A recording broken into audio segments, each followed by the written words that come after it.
Seguimos en ronda de editores, cargadísimos de temas. Además, para el tercer bloque tenemos un bloque especial con periodistas especializados con el tema de la AFA, el fútbol y el tema de la transmisión de los derechos del fútbol para el año que viene. No se lo pierdan.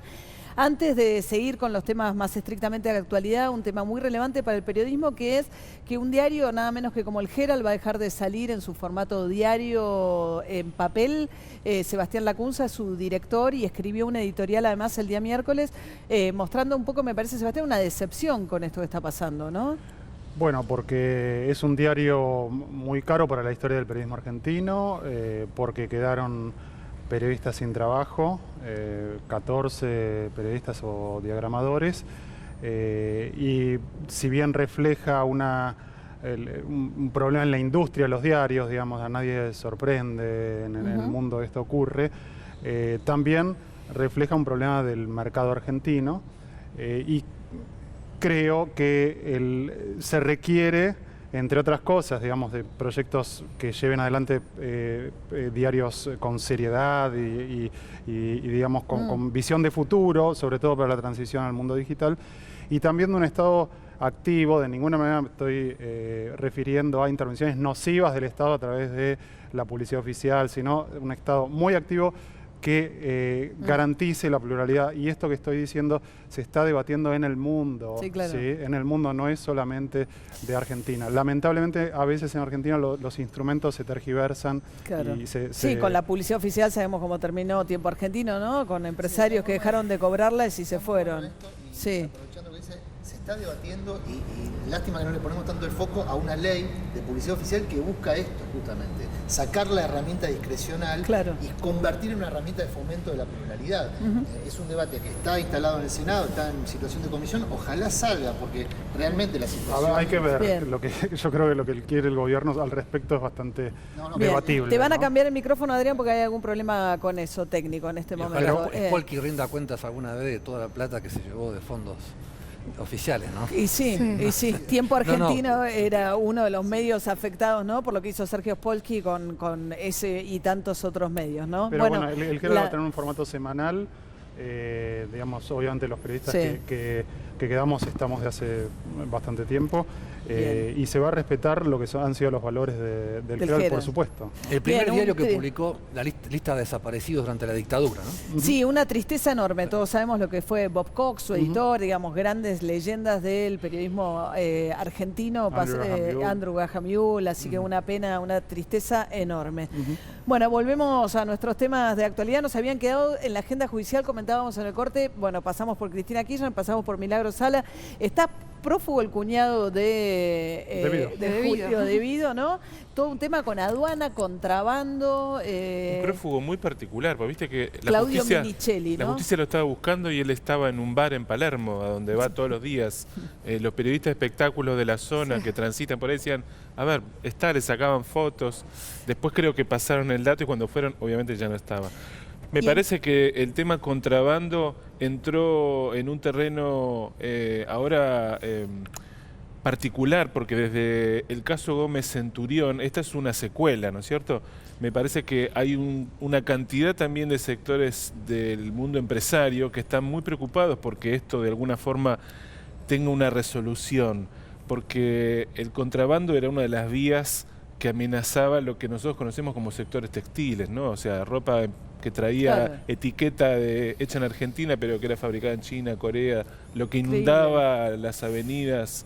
Y hay que ver en qué situación queda Gómez Centurión, ¿no? Porque Macri lo había apartado cuando parecía como sospechoso de haber sido cómplice o de haber tenido alguna relación con esta banda, después lo devuelve a la aduana, pero en estas escuchas vuelve a aparecer. Se supone que son las escuchas que hicieron que... En esta no aparece, ¿eh? Él no aparece, pero hay 2 de los detenidos. Esta semana hubo 7 personas, o sea, se ordenó el juez Aguischi la detención de 7 personas y 2 de las personas detenidas son de la gestión de él, digamos.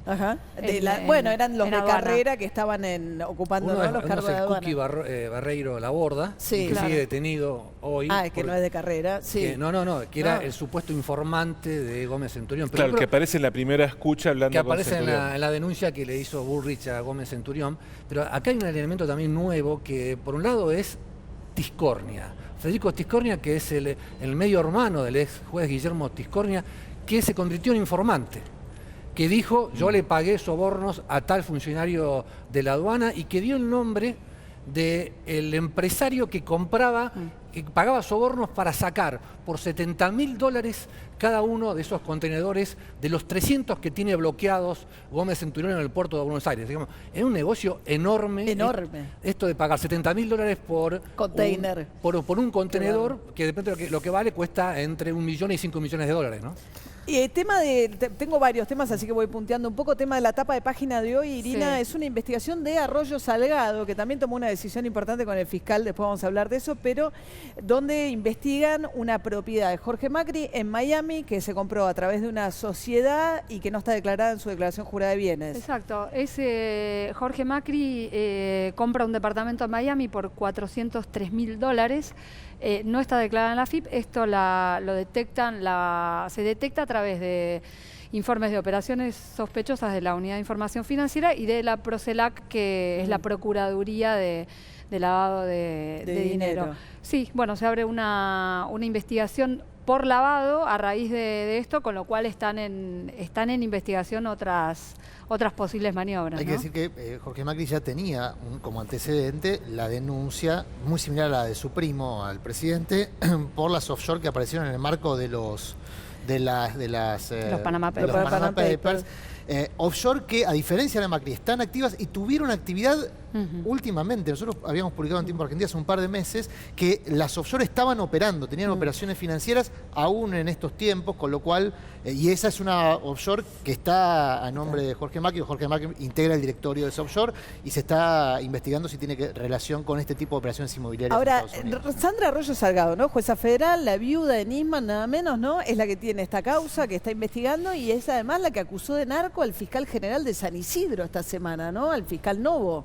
Sí, de proteger, Sí, de proteger a los narcos. Cobertura a los hermanos Juliá, que están presos en España por contrabandear casi 1 tonelada de cocaína a España, y además de impedir al fiscal que estaba, porque él es el fiscal general de San Isidro, a los fiscales que estaban a cargo también del doble crimen de Unicenter, donde eso estaría relacionado con los hermanos Juliá, y también aparece una funcionaria de su fiscalía que es la novia o la mujer de Carlos Broiman, que es el abogado de Pérez Corradi. ¿No? Ahora, es es una gravísima la imputación. Gravísima, de larga data, y el representante, legisladores del masismo en la legislatura de la provincia de Buenos Aires han votado en contra de la apertura del jury. Eso es otra cosa lo que está diciendo, que es el juicio político, ¿no? Aparte del procesamiento. No, claro, bueno, esa es Lilita Carriola, que claro, siempre lo vinculó a Massa con el fiscal Novo, ¿no? Diciendo, bueno, hay que investigar porque el fiscal Novo, con sus lazos, ¿no? Pero no se lo ha podido suspender porque ha habido ausencia ¿Siguen de legisladores funciones? del Frente para la Victoria y particularmente en contra de la apertura del jury de un legislador. Imagínense, el jefe de los fiscales de San Isidro, No, es realmente con una acusación de este tamaño y que siguen Ahora, es funciones, interesante, quizá para ya abordar otro tema, pero Sí. es el rol de Carrió en toda esta historia. Porque Carrió es una de las históricas denunciantes de Novo y de la relación de Novo con Massa. A través de Twitter, creo, esta semana, aprovechó esta circunstancia para bombardear a Massa en su vínculo parlamentario con el gobierno y provocó, entre otras cosas, ese bombardeo, que se echaran para atrás algunas normas que el gobierno había arreglado con Massa, con el Frente Renovador en el Congreso. Todo esto a la vuelta, digo, a la vuelta del término formal, la campaña ya empezó, pero a la vuelta de que comience formalmente la campaña electoral y el alineamiento partidario. Hay que ver qué consecuencias institucionales tiene ese alineamiento partidario de cara ya a las elecciones. Esta semana ya tuvieron 3 consecuencias institucionales, que fue la caída o la vuelta o la marcha atrás de 3 leyes que para el gobierno eran muy importantes. Sí, fue una semana bastante negra para el oficialismo, que había logrado pasar todas sus leyes estando en minoría, salvo la prohibición de los despidos, digamos. Había cosechado muchos triunfos en el Congreso y esta vez, por primera vez, dando marcha atrás en el PPP. ¿Qué es el PPP, Hernán? Mira, primero creo que esta semana se va a revertir un poco lo que fue. El gobierno está operando ese mismo día, hubo una reunión ya de Emilio Monzó con Massa, los cambios a la ley del PPP que se pidieron y que se echaron atrás van a votarse mañana en comisión, posiblemente se transforme en ley el miércoles.